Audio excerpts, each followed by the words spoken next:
What inspires change? What motivates us? It's what's inside that moves us. What moves you?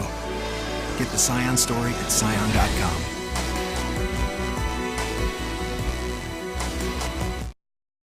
After months of widely varying statements on the number of gaming machines that have been licensed and the number that may be licensed, Reventax has put together a definitive list of legally licensed gaming machines on island. At this point in time, we have 353 gaming machines that are licensed. And Which companies?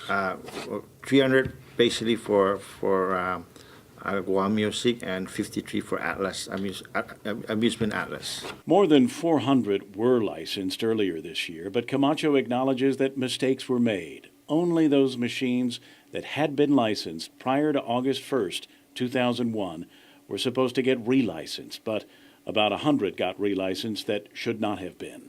Those licenses have now been revoked, says Camacho.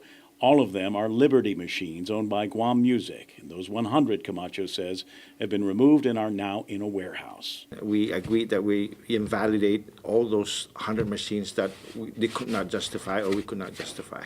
Guam Music has fully cooperated. Yes, and we did invalidate those machines last week.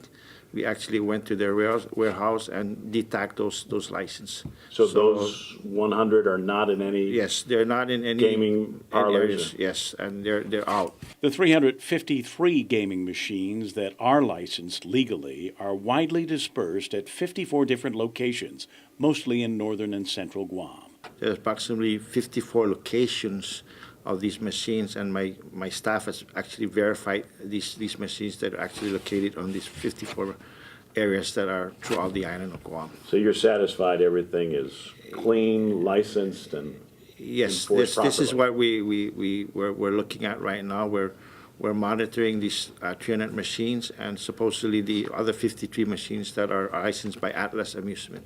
Since the controversial gaming machine tax became Public Law 32-60 in July, Camacho says the tax raised about $101,000 in July and another $150,000 in August. September is yet to be calculated. The total from the 4% tax is about $250,000, double that because the 4% gross receipt tax has also raised an equal amount.